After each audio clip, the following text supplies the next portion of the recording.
Welcome or welcome back. Welcome if you're new to me from my last video. So I was trying to think of what else do you guys want to hear about Vuitton, because I have a lot to tell you. Now let me say too, it wasn't all bad. It's just that for the YouTube, you guys want to hear the tea, right? You want to hear the juice. So I'm going to tell you some of the dark side of working there that I didn't really quite expect. So let me preface that by saying there is no job that is perfect. We all know that. There's always ups and downs. You can never find the perfect job. We all know that, right? But I know you guys want the tea. You want the tea, so I'm gonna tell you. Especially because there's so much misconception about what it's like to work at Vuitton. It looks like this beautiful, luxurious, shiny diamond company. Wouldn't it be great and fun to work there? So I can admit that I was under a disillusion. Now, this is in no way to put down anyone who shops there, and definitely no one who works there. There's definitely some perks, but it's just not what you expect. So I hope that this video maybe gives you some metrics of what to look for, not just looking for a retail job, but any job out there. Now that I know after the fact, I can reflect on it and talk about it. So what did I see when I was applying for Vuitton? Of course, it was like the biggest luxury retailer, the busiest store in the mall, and I was actually fascinated that everyone in the mall carried that orange shopping bag. Everyone, whether you were young or old, short or tall, whatever your age demographic or whatever your ethnicity was, everybody shopped at Vuitton. I was fascinated. It was like the Nike of luxury that serves everyone. So every industry has that company, right? There's Nike, Google, Microsoft, Tesla, all these great names that would look wonderful on your resume. That's why websites like LinkedIn exist. You get your validation from working for this company, knowing that maybe the pay isn't going to be so great, but you get the prestige of working there. So of course you get to work there. Oh my gosh, what about the employee discount? You get to wear these cute outfits that they provide for you. So that was my goal at the time. Now, I had always loved working retail ever since I was 16. Always spent my weekends working retail because I am a shopaholic. I love to shop. I love to help people shop, and I love the employee discount. Also, I had never worked full-time retail before, so Vuitton was my first stint in full-time retail, and I was just at a place in my life where that's what I wanted to do. I was recovering from tragedy, I was dealing with depression, and I just needed something to get me out of my head, and I decided to apply for Vuitton.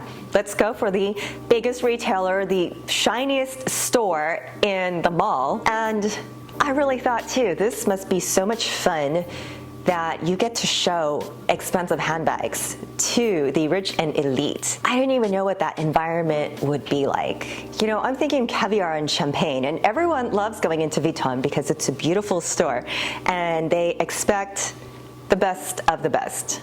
So even this interview process was like, oh my gosh, am I going to be picked to work here? So all that is really exciting. It's part of the brand, right? After all, it has a rich heritage and a prestige that goes with it. So maybe all that shiny stuff distracts you from everything else that's going on. So there were things I knew, there were things I was told, like the sales goal of one individual employee.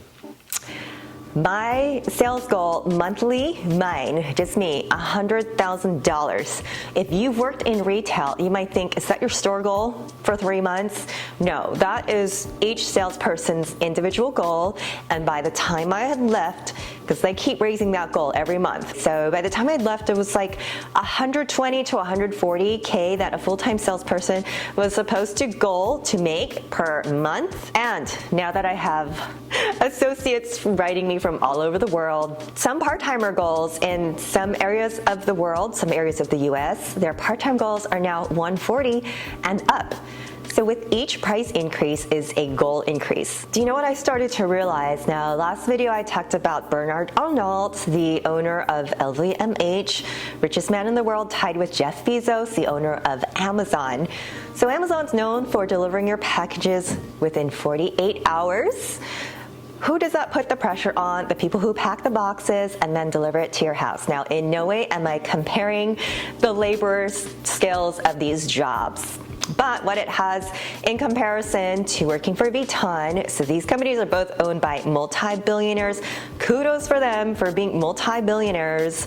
but it's at the expense of the people who are at the bottom. So the salespeople, what do we have in common? We have to make these ridiculous quotas where you're constantly running. I knew going into the job that my percentage of commission wasn't going to be so high. It was definitely a concern, especially because I had other offers at the same time.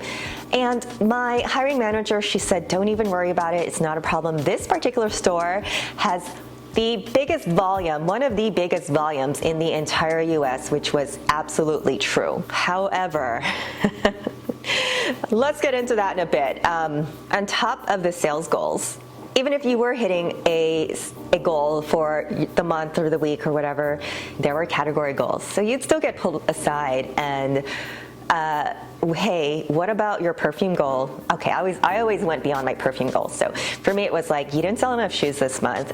You haven't sold enough jewelry, fine jewelry this month. You haven't sold enough ready-to-wear. There wasn't even fine jewelry in our store. Not all the stores have everything. You know how hard it is to sell a trunk? It's really difficult. Oh, and by the way, you haven't sold enough leather. Has anybody seen that movie Encanto where you just can't do anything right? Yeah, it's kind of like that. Because of all these scrutinizing metrics, you really did not know if you'd have a job 30 days from now. And this is what you feel, and this is what I still hear.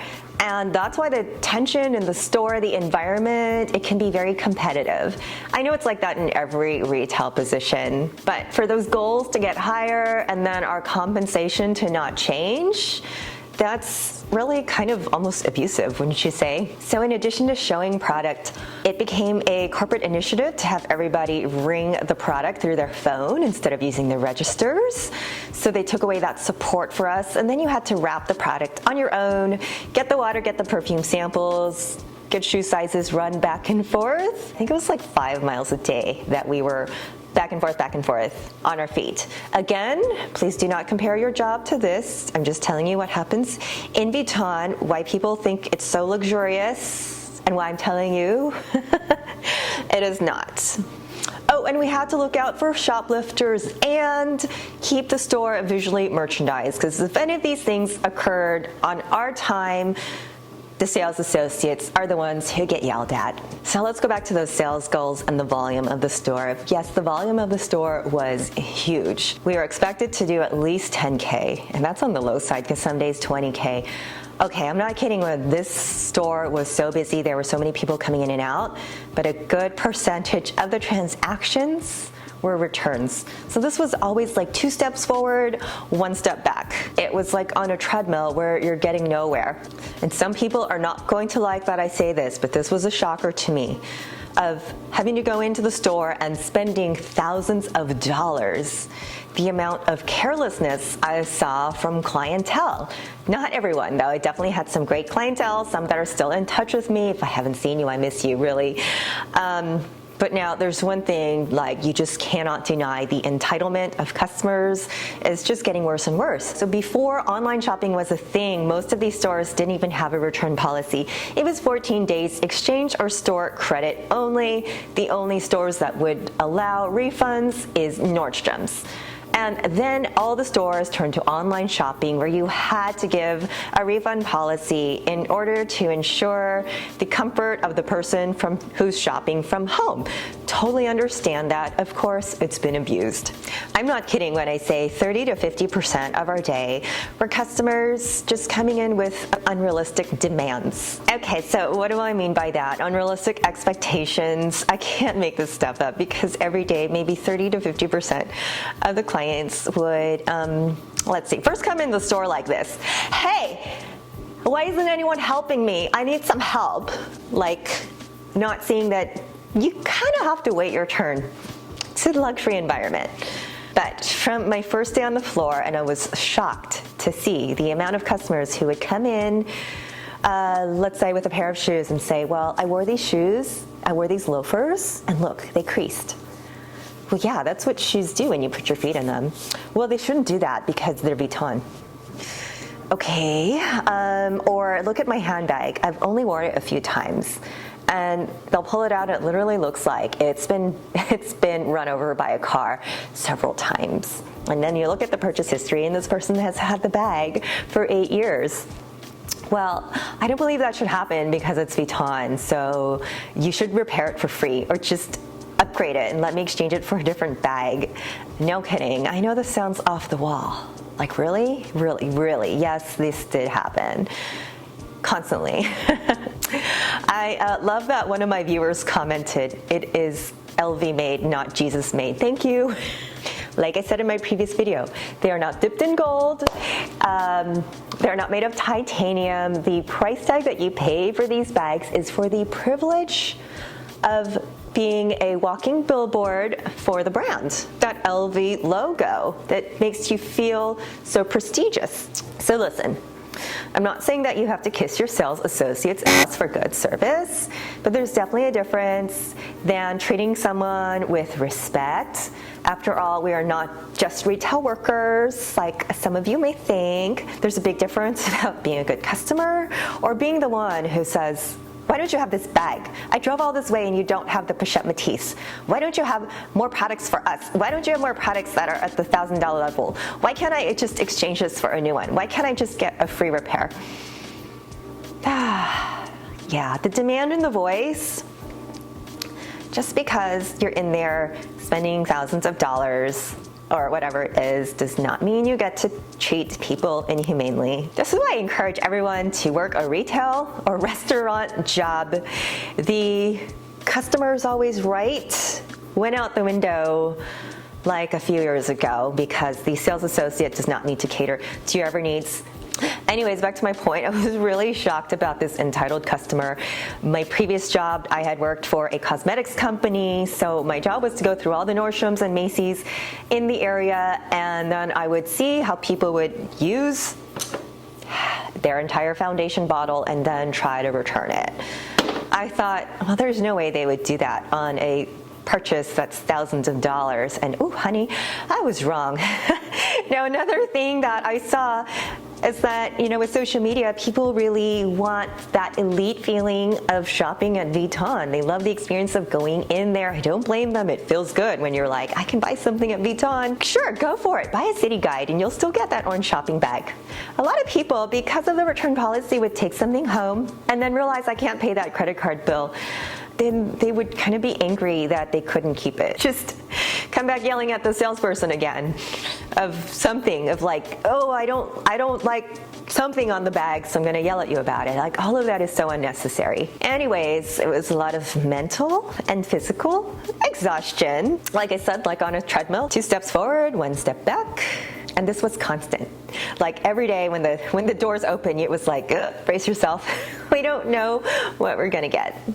I was not prepared. I was not prepared, and kudos to these senior sales associates who were like so easy about it. Let it roll off your back. You get to the point where you're like, I don't care anymore. It's just like YouTube.